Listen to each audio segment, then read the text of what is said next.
Reykjavik, capital of the Republic of Iceland. We have finished preparing for tomorrow's departure, so we can now go for a walk around the town. From the top of the Hallgrímskirkja church at 73 meters, inaugurated in 1986, you can see all the city.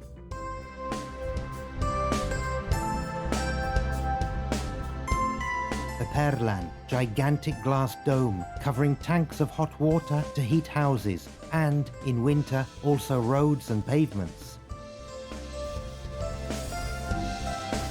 Reykjavik, the smoking bay. Thus, the Viking Ingólfur Arnarson, towards the end of the 9th century, called this place because of the geothermal vapors that rise up from the ground here and all around the bay. According to the Viking ritual, after having seen the coast of Iceland, he threw wood from his former house into the sea to see where it would wash ashore. Thus, this place was chosen to build the first farm. But only in the 18th century did the movement of people from nearby farms give rise to a built-up area. Today, Reykjavik, together with its suburbs, has more than 200,000 inhabitants, which is about 2/3 of the island's population. At about 70 kilometers east of Reykjavik, from the middle of the 11th century until the end of the 18th century, Skaholt was a cultural and political centre and the bishop's seat. John Cleveley, in 1772, showed it like this.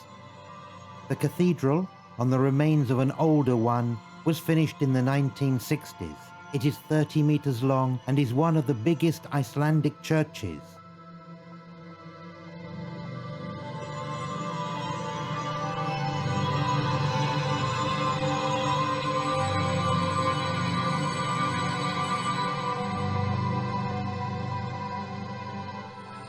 Let's go on towards the east in the valley of Herkadalur, where the waters of the river Feta cascade down in 2 drops of 11 and 12 meters.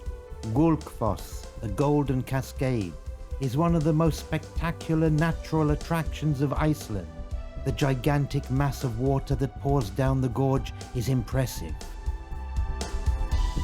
Staying in the valley of Herkadalur, we move on to an area where in 1294 a violent earthquake gave rise to numerous geothermal vents. The Icelandic name given to this area, Geysir, reminds us of the origins of the word geyser. The biggest geyser erupts jets of vapor 60 meters into the air. At about 40 kilometers to the west of Geysir, there is the park of Þingvallaeyri, that is the Plain of Parliament, that takes its name from the place where in 930 the Alþingi was inaugurated, one of the oldest parliaments of the world. Next to the park, the Þingvallaland Lake, the biggest in Iceland, forms inlets. At Þingvallaeyri, in the year 1000, Iceland was declared Christian and in 1947 proclaimed its independence. At sunset, we go west towards the sea, up to the fjord of Hvalfjordur, spending the night at Borgarfjordur. Turning west, we have the peninsula of Snæfellsnes. Along the road that follows the southern coast of the peninsula, a waterfall welcomes us. We are in the national park of Snæfellsjökull that takes its name from a volcano 1,446 meters high, whose summit is always covered by a glacier.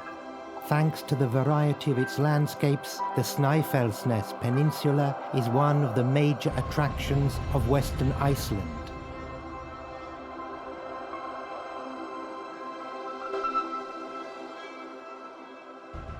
The nature of its volcanic profiles is a perfect backdrop for the enchanting marine views of the fjord. And the nature of Iceland shows us all the magic of its most beautiful season.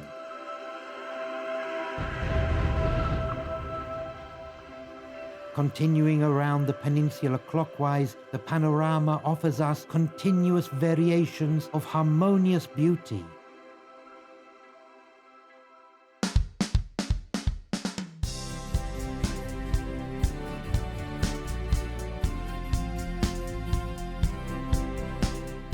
Rounding the point of the peninsula, we are now on the northern coast, going east. Here we are at Stykkishólmur. We carry the ferry that, crossing the Breida fjord northward, takes us to Breiðaskór.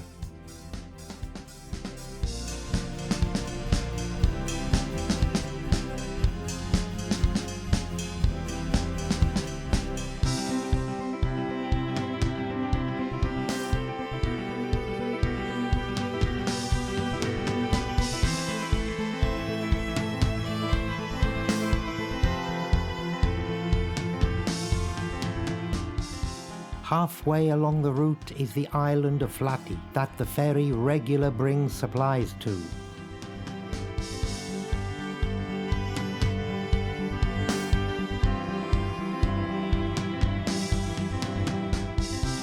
Disembarking at Breiðaskór at sunset, the last touch of magic.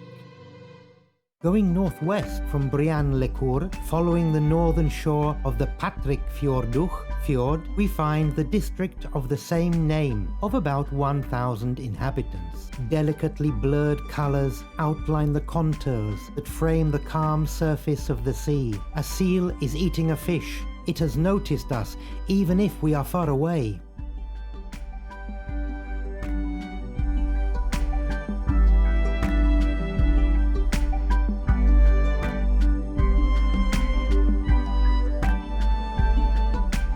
This 1912 Norwegian fishing boat is interesting. It has been here since it ran aground in 1981. Patreksfjörður, or St. Patrick's Fjord, is so named to remember the first Irish colonists. With the sea to our back, green fields dusted with gold, and the white bales from haymaking.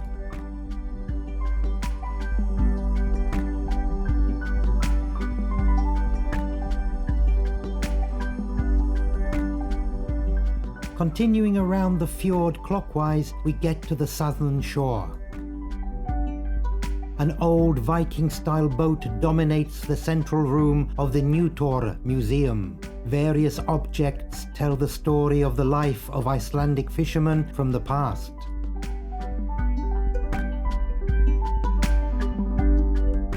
The art of domestic weaving has a great tradition in Iceland. Again, to the west, we are near La Outraborg, the most western point of Iceland and of all Europe.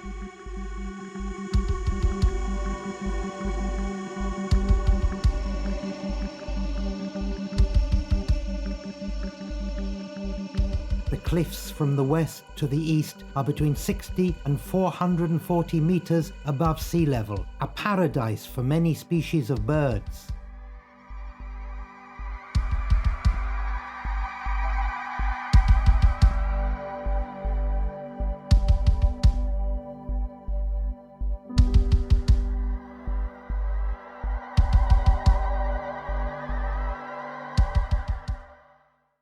The western fjords form a peninsula that, going northwest, looks onto the Denmark Straits that separate Iceland from Greenland.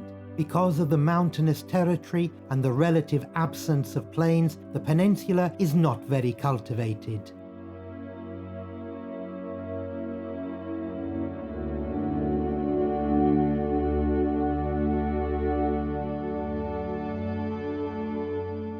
The greatest resources are fishing and sheep breeding.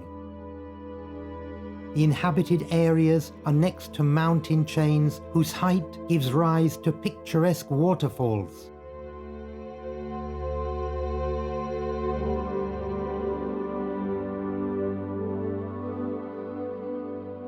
We are now in the Artnefjordur that takes its name from Urt, the first colonizer of the fjord.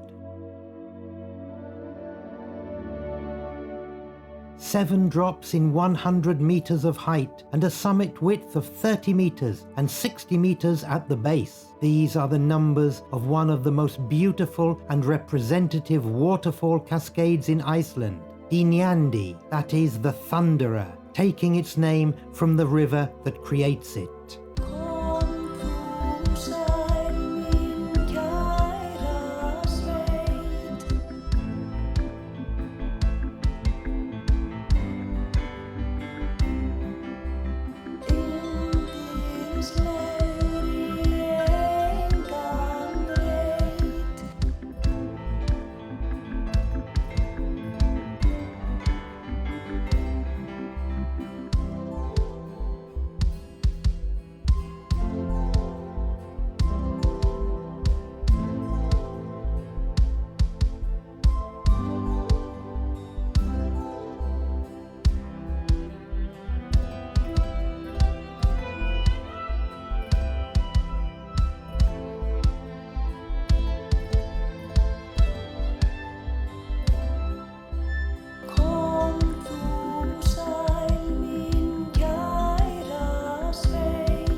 Let's now go east, staying in the north. The fog and the majestic profile of the mountains gives a magical touch to the landscape.